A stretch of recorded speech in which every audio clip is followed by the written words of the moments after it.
여러분이 잘 아시는 것처럼 저희 교회 주변에는 굉장히 많은 공장들이 있습니다. 여러 종류의 공장들이 있습니다. 콘크리트를 만드는 공장도 저쪽 뒤쪽에 있고요. 건축 자재를 만드는 공장도 있고, 그리고 특히 우리 길 건너편에 보면 아주 큰 재활용 폐기물 센터가 있습니다. 제가 듣기로는 동남부에서 가장 큰 재활용 폐기물 센터라고 들었습니다. 알루미늄, 철, 구리, 금속 이러한 것으로 만들어진 제품들을 더 이상 사용할 수 없을 때 버리는 것이 또 골치 아픈 일이지 않습니까? 어떻게든 좀 재활용해야 유익한 부분들을 얻을 수가 있는데, 그래서 이제 폐기 처분하는 곳이 우리 교회 MYL 로드를 건너서 그 맞은편에 있는 그 리사이클 공장이죠. 여러분, 그래서 이제 교회 앞을 지나다 보면 또 걸으시거나 운전하시다가 하면 이런 장면을 많이 보셨을 거예요. 큰 트럭이 계속 왔다 갔다 하는데 그 트럭에 실려 있는 것들을 보면 고장난 차, 사고 난 차, 더 이상 쓸 수 없는 가전제품, 냉장고 이런 아주 큰 짐들이 잔뜩 실려서 또 부피를 줄이기 위해서 프레스, 완전히 꽉 압착해가지고 찌그러져 있는 그러한 것들이 이 재활용 공장으로 트럭에 실려서 계속해서 운반되는 장면을 아마 여러분 심심치 않게 보셨을 거라고 생각합니다. 여러분, 오늘 본문은 이런 장면을 머릿속에 생각하면서 읽으시면 참 좋습니다. 이런 장면을 연상하시면서 오늘 본문에 어떤 일들이 있는지를 보시면 좋습니다. 여러분, 그 당시에 이사야 선지자 살던 당시에 트럭이 없었기 때문에 이런 큰 쓰레기들을 버리려면 동물들이 이끄는 수레가 필요했습니다. 오늘 본문에 그러한 장면이 나오는데 그 동물들이 끌고 다니는 그 큰 수레에 어떤 쓰레기들이 실려 있는가? 여러분 1절과 2절을 다시 보면 좋겠습니다. 1절, 2절 제가 읽어볼게요. 벨은 엎드러졌고 느보는 구부러졌도다. 그들의 우상들은 짐승과 가축에게 실렸으니 너희가 떠매고 다니던 그것들이 피곤한 짐승의 무거운 짐이 되었도다. 그들은 구부러졌고 그들은 일제히 엎드러졌으므로 그 짐을 구하여 내지 못하고 자기들도 잡혀갔느니라. 이번 1절에 나오는 이 벨, 느보 이런 이름은 그 당시에 바벨론 사람들이 가장 열심히 섬기던 신들의 이름입니다. 신들이 많이 있었는데 그 중에 가장 인기 있었던 신들입니다. 그래서 바벨론 사람들의 이름 중에 보면 이 신들의 이름이 들어가 있습니다. 바벨론 제국 왕들의 이름. 여러분, 예루살렘을 멸망하고 이스라엘 백성들을 바벨론으로 끌고 갔던 왕이 느부갓네살이라는 왕이 있죠. 느부갓네살. 거기에 들어가는 느부가 이 느보입니다. 느보. 느보 신의 종이다. 그러한 뜻이죠. 느부갓네살 왕의 아들이 또 왕이 되었는데 그 사람의 이름은 벨사살이었습니다. 벨사살. 여기 또 벨이 들어가죠.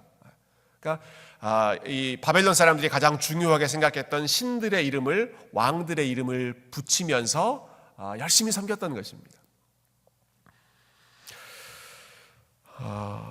벨, 느보 이 두 신은 가장 인기 있는 우상들이었고 그래서 사람들은 저마다 아주 경쟁적으로 벨 신상을 만들고 느보 신상을 만들고 그 앞에 엎드려 자기의 소원을 빌면서 섬겼습니다. 6절에 보시면 이 장면이 또 잘 드러나 있는데요. 사람들이 주머니에서 금을 쏟아내며 은을 저울에 달아 금, 은 주머니에서 다 끄집어내서 도금장이에게 주고 그것으로 신을 만들게 하고 벨 만들고 느보 만들었던 거죠. 그리고 그것에게 엎드려 사람들이 그 앞에서 엎드려서 절하면서 경배하는 것입니다. 자기가 가진 금, 은 총동원해서 벨, 느보 이러한 신상을 만들어 놓고 그 앞에서 계속해서 몸을 숙여서 엎드려 절했습니다. 그런데 그렇게 위풍당당했던 이 신들이 어떻게 됐는가? 벨이 엎드러졌고 그 느보가 구부러져 버렸다. 찌그러져 버렸다라는 거죠. 그 전까지는 아주 위험 가득한 그 풍채 당당한 모습으로 수십 미터 되는 그러한 신상들이지 않았겠어요? 그런 어마어마한 신상들을 세워놓고 그 앞에서 수많은 사람들이 절을 하고 경배하고, 사람들이 엎드렸던 그 대상이 지금은 힘을 잃고 쓰러져서 그것들이 엎드러져 버렸습니다. 땅에 코를 박고 엎드러져 버렸습니다. 구부러져 버렸습니다. 더 이상 쓸모없는 폐기물이 되었다는 거죠. 금으로 만들고 은으로 만들고 동으로 만들고 아주 튼튼한 철, 금속 같은 것으로 아주 견고하게 만들어 놓고 세워 놓았던 그러한 신상들이, 바벨론의 대표 우상들이 힘없이 쓰러져서 땅에 엎드려지고 구부러져 버려 있는 그 모양을 오늘 본문이 묘사하고 있습니다. 마치 우리가 가까이에서 볼 수 있는 것처럼 차가 고장나고 가전제품이 고장나면 그 모든 것들을 폐기 처분해서 트럭에 실어서 다 쓰레기통에 폐기 처분하러 보내는 것처럼, 지금 이 순간에서는 지금 이사야 선지자가 하나님의 영감을 받고 예언하고 또 선포하고 있는 이 모습은 사람들이 섬기고 있던 그 우상들, 사람들이 떠매고 다니던 그 우상들이 한순간에 몰락해서 이렇게 큰 쓰레기가 되어버렸다. 큰 쓰레기가 되어버렸다. 1절 말씀을 다시 보시면 그 상황을 이렇게도 표현합니다. 1절에 뒷부분에 너희가 떠매고 다니던 그것들이, 너희가 떠매고 다니던 그것들, 이 우상들은 스스로 움직일 수 없는 존재였습니다. 처음부터, 애초에 처음 만들어진 그 순간부터 스스로 움직일 수도 없고 스스로 설 수도 없는 존재들이어서 사람들이 떠매고 다녔고 사람들이 세워주었던 그러한 대상들인데, 그것들이 이제는 피곤한 짐승에 무거운 짐이 되었도다. 그러니까 이 우상이라고 하는 존재는 결국 어떤 역할을 하는가? 사람들의 어깨를 무겁게 만들고 짐승들의 그렇지 않아도 무거운 그 짐을 더 무겁게 만드는 것이 이 쓸모없는 우상들이다. 한때는 사람들이 떠받들면서 그 앞에서 엎드려서 절했지만 이제는 그것들이 엎드러져 있고 스스로를 지키지 못하는 그 무력한 존재들이 무익하게 아무런 이득도 주지 못하는 가운데 사람들의 어깨에 떠매고 다니면서 짐이 되었고, 그리고 이제는 그것을 운반해야 되는 동물들의 어깨에 또 무거운 짐이 되었다. 그러니까 아무짝에도 쓸모없는 그 우상의 무익함을 폭로하고 있는 것이죠. 이러한 모습을 보여주시면서 하나님께서는 그런데 하나님은 어떤 분이신가?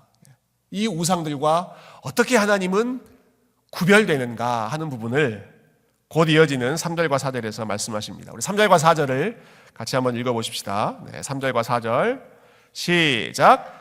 야곱의 집이여, 이스라엘 집에 남은 모든 자여, 내게 들을지어다. 배에서 태어남으로부터 내게 안겼고 태에서 남으로부터 내게 업힌 너희여, 너희가 노년에 이르기까지 내가 그리하겠고 백발이 되기까지 내가 너희를 품을 것이라. 내가 지었은즉 내가 업을 것이요 내가 품고 구하여 내리라. 아멘.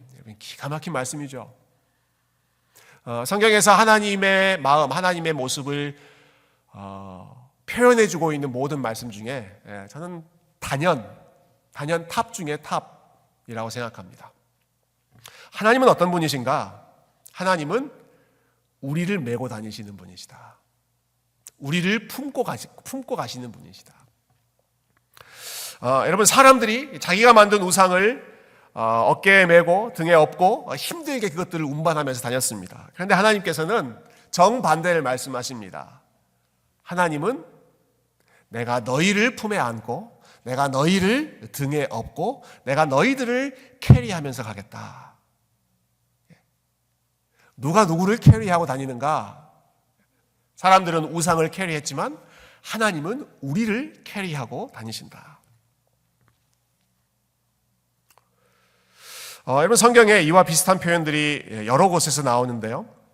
신명기의 두 구절을 오늘 본문과 연결해서 한 번 더 읽어보면 기억하면 좋겠습니다. 신명기 1장에 보면 하나님께서 광야 여정을 다 마치시면서 이렇게 말씀하셨습니다. 광야에서도 너희가 당하였거니와 사람이 자기의 아들을 안는 것 같이 너희 하나님 여호와께서 너희가 걸어온 길에서 너희를 안으사 이곳까지 이르게 하셨느니라. 하나님은 안으시는 분이죠. 안고 지나오시는 분입니다. 신명기 32장에 가면 또 이런 말씀이 있습니다. 마치 독수리가 자기의 보금자리를 어지럽게 하며 자기의 새끼 위에 너풀거리며 그의 날개를 펴서 새끼를 받으며 그의 날개 위에 그것을 엎는 것 같이 여호와께서 홀로 그를 인도하셨다. 이번에는 하나님께서 내가 너희를 업어서 여기까지 왔다 말씀하시죠. 그러니까 하나님은 우리를 품에 안고 인도하시는 분이시고 동시에 하나님은 우리를 등에 업고 인도하시는 분이시고 언제부터 그렇게 하십니까? 하나님께서 언제부터 그렇게 하신다고 하십니까? 3절 4절 다시 보시면 배에서 태어날 때부터 내가 그렇게 했다. 언제까지 그렇게 하십니까?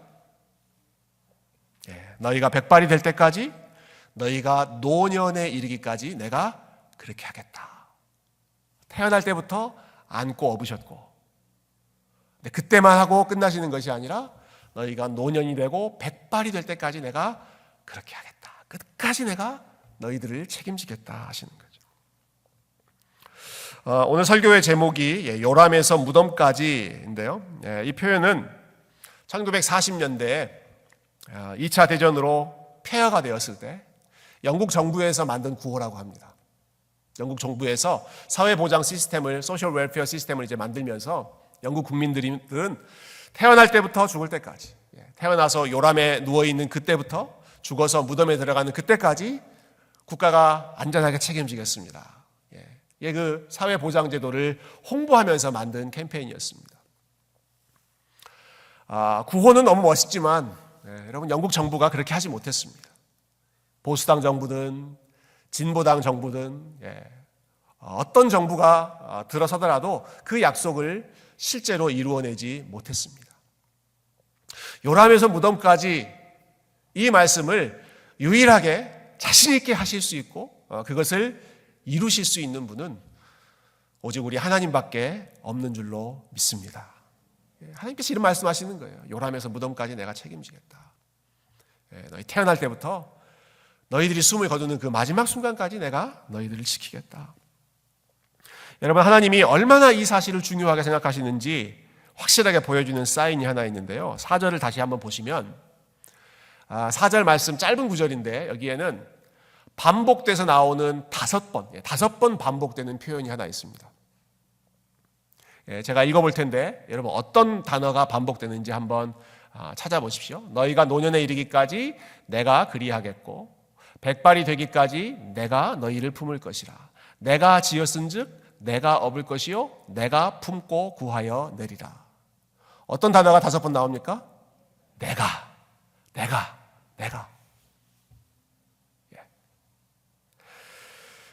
히브리어로는 이 내가라는 말이 아니라고 발음합니다. 아니, 노라는 뜻이 아니라 이제 아니라는 말이 I, 영어로 I를 의미하는 히브리어 대명사인데요. 히브리어 문법은 참 특이하게도 명사, 주어가 없어도 의미가 통합니다. 동사만 있어도 다 알아요.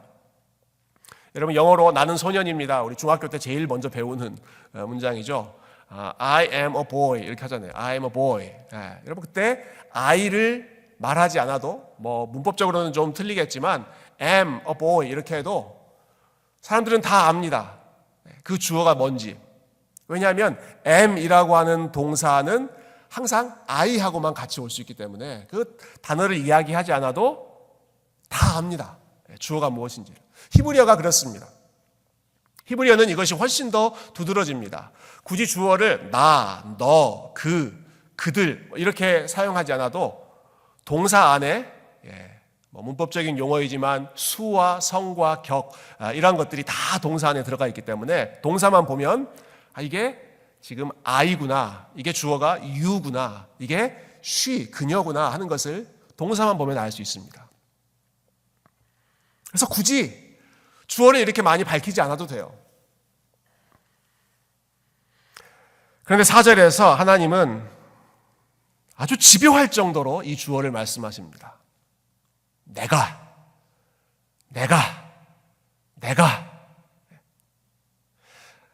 지었은즉 업을 것이요 품고 구하여 내리라 이렇게 말해도 충분히 의미가 표현되지 않겠습니까? 그러나 내가 지었은즉 내가 업을 것이요 내가 품고 구하여 내겠다. 문법적으로는 말이 안 될 정도로 너무 좀 거친 표현인데 그렇게까지 하나님께서 힘 주시면서 이것을 강조하고 싶으셨던 것입니다. 내가 하겠다. 제발 의심하지 말아라. 내가 하겠다. 제발 좀 나를 믿어라. 요람부터 무덤까지 내가 책임질 테니까 너희의 과거도 너희의 현재도 너희의 미래도 내가 정말로 다 책임질 테니까 절대로 의심하지 말고 나만 믿어라. 이게 아니. 제가 어제 이 히브리어 그 문장을 보면서 정말 마치 하나님께서 본인의 그 약속을 막 도장 찍어 주시는 것 같았어요. 그 아니라고 하는 단어가 나오는 걸 볼 때마다 내가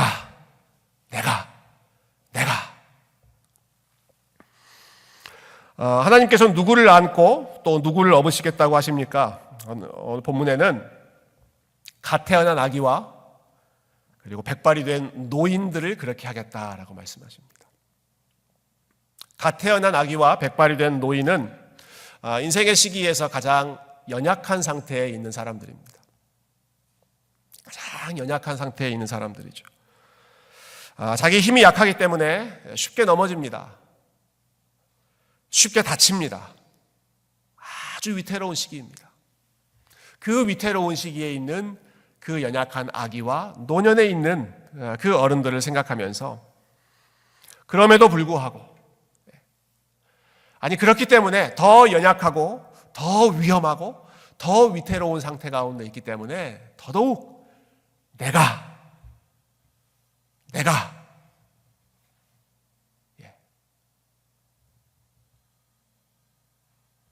그렇게 하겠다. 하나님이 보내주시는 사인인 것 같아요. 벨 소리를 꺼주시면 좋겠습니다. 벨 소리를 도와주시고요. 여러분, 하나님께서 요람에서부터 무덤까지 저와 여러분의 삶이 시작되던 그 순간부터 우리의 삶이 끝나는 마지막 순간까지 이렇게 확실하게 약속하신 우리 하나님께서 신실하게 지키시고 품으시고 업으시고 우리를 가장 안전하게 보호해 주실 줄로 믿습니다. 최근에 한국에서 많은 사람들에게 위로를 주는 노래가 하나 있습니다. 요즘에 국민 위로송 정도의 수준으로 떠오르는 그런 노래인데 나는 반딧불이라는 노래입니다. 혹시 이 노래 들어보신 분 있으신가요? 나는 반딧불. 그 가사를 잠깐 보시면 나는 내가 빛나는 별인 줄 알았어요. 한 번도 의심한 적 없었죠. 몰랐어요. 난 내가 벌레라는 것을. 그래도 괜찮아. 난 눈부시니까. 하늘에서 떨어진 별인 줄 알았어요. 소원을 들어주는 작은 별. 몰랐어요. 난 내가 개똥벌레라는 것을. 그래도 괜찮아. 나는 빛날 테니까. 여러분 반딧불 아시죠? 여름에 우리 주변에서 흔하게 볼 수 있는 여름 저녁에 반짝반짝 빛나는 그 곤충입니다. 밤하늘에 반짝이고 있기 때문에 밤하늘을 날면서 반짝이는 그 모습을 보면서 자기를 별이라고 생각했습니다. 그런데 돌아보니까 자기가 별이 아닌 거예요. 자신의 실체는 하찮은 벌레에 불과하다는 사실을 깨닫습니다. 별인 줄 알았는데 벌레에 불과한 그 현실을 보니까 얼마나 실망스럽겠어요. 얼마나 마음이 상하겠어요. 그러나 그럼에도 불구하고 나는 여전히 빛난다. 내가 개똥벌레여도 상관없다. 나 벌레여도 상관없어. 나는 빛납니다. 그리고 나는 앞으로도 계속 빛날 것입니다. 이러한 그 가사가 많은 사람들에게 좀 위로와 소망을 함께 나누어주고 있습니다. 특히 이 노래가 더 큰 감동과 좀 위로를 전달해주는 이유는 이 노래를 부른 가수의 사연이 이 노래의 가사와 너무 흡사하기 때문입니다. 원곡자는 따로 있지만 이 곡을 이제 가장 많이 좀 알린 사람이 황가람이라고 하는 가수인데요. 이분이 올해 40세가 되었더라고요. 원래는 이 황가람 형제라고 불러도 될 것 같아요. 이 황가람 씨가 태권도 선수를 꿈꿨던, 어렸을 때부터 그렇게 태권도 선수를 되려고 훈련을 했던 사람인데 큰 부상을 입습니다. 그래서 더 이상 운동선수의 길이 막혀버립니다. 앞으로 내가 뭘 해야 될까 고민하다가 교회에서 찬양을 부르는데 본인에게 노래하는 소질이 있다는 것을 발견합니다. 그래서 내가 가수가 돼야겠구나. 그래서 시골에서 무작정 서울로 상경을 합니다. 고등학교를 마치자마자 서울로 올라와서 인디밴드가 가장 많이 있는 홍대 근처에 자리를 잡고 거기서 연습도 하고 거기서 밴드 활동도 하고 처음 시작할 때는 거의 한 반년 정도 홈리스, 노숙자 생활도 하고 그렇게 어렵게 자기의 꿈을 키워갔습니다. 그래서 계속해서 가수가 되려고 또 사람들에게 자기 이름을 알리려고 연습도 하고 키워가는데 조금 될 듯하면 길이 막히고 또 조금 풀린다 싶으면 또 길이 막히고 꽤 유명한 밴드의 메인 보컬로 이렇게 그 자리를 차지하게 됐는데 코로나가 닥쳐가지고 또 아무것도 하지 못하게 되고 그러한 시간이 20년이 걸렸습니다.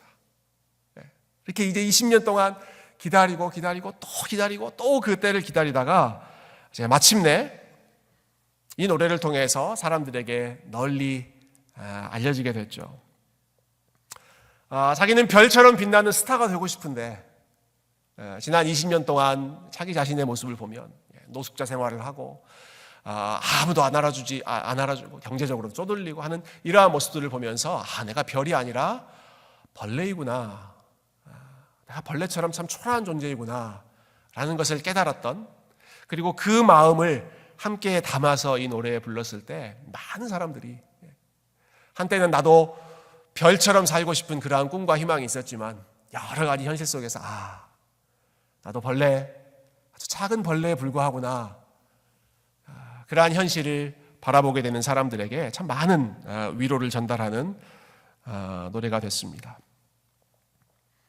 여러분, 오늘 혹시 이번 주 중에 이 노래 많이 들어보시면 좋겠습니다.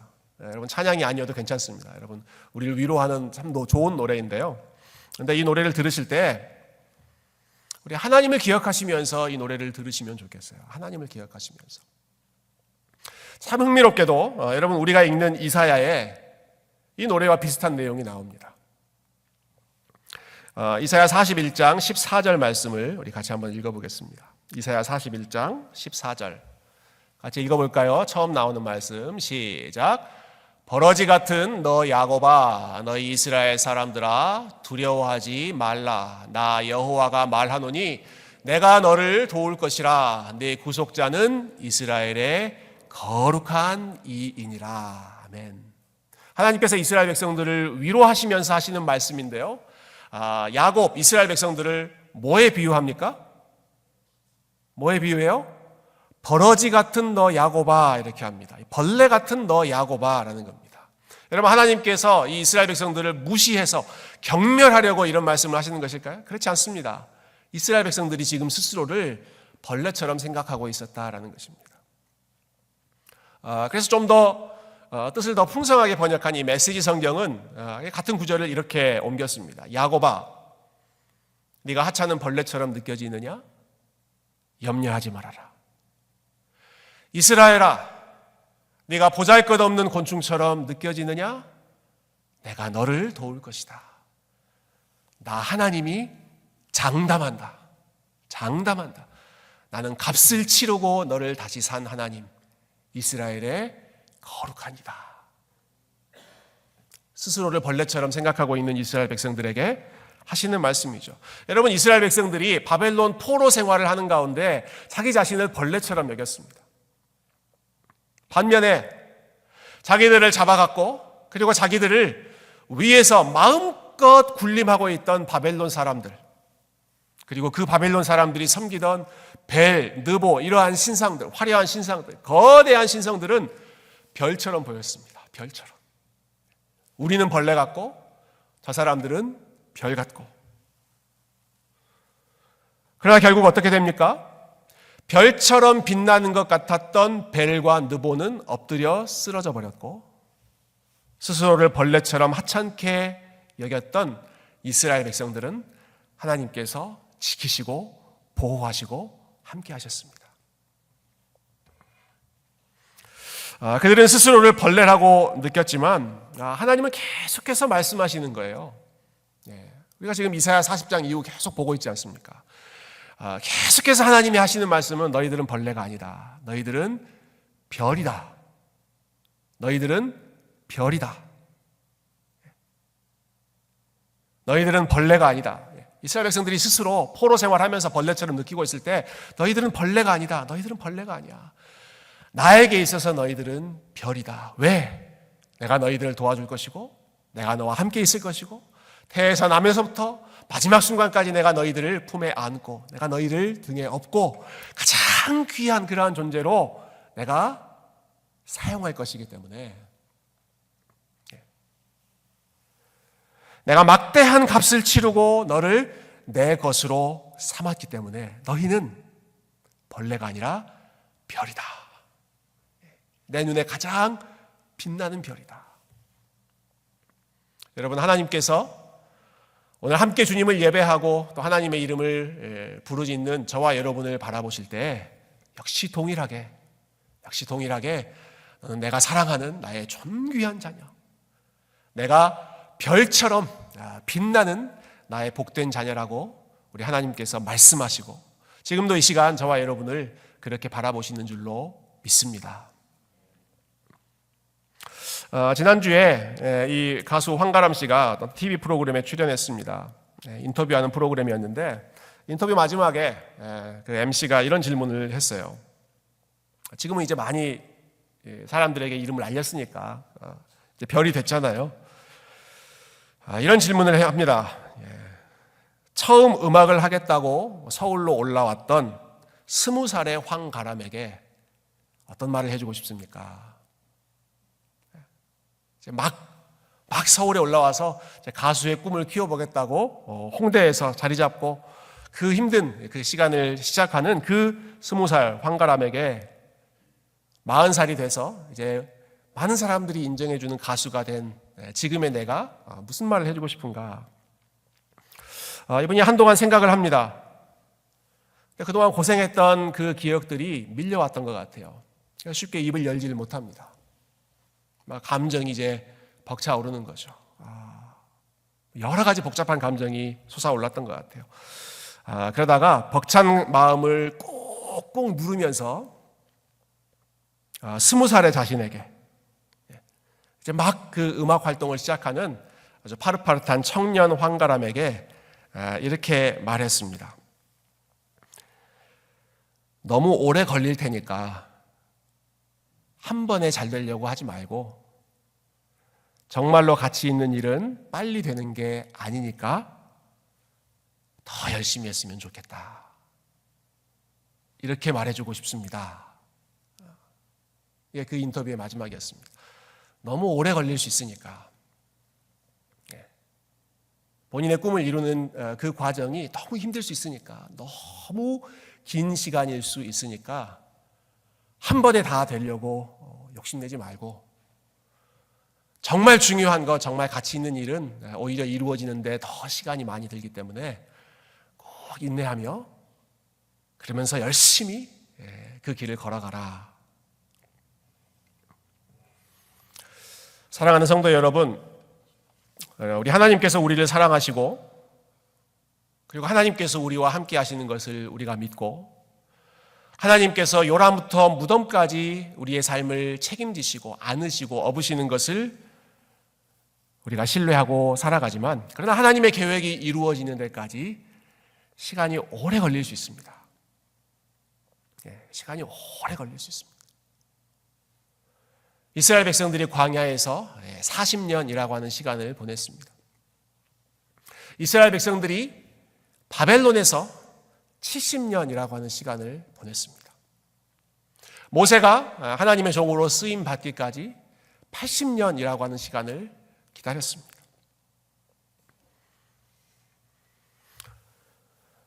기도 응답이 너무 더디다고 여러분 조급해하지 마시고 하나님의 때를 믿음으로 신뢰하시기를 바랍니다.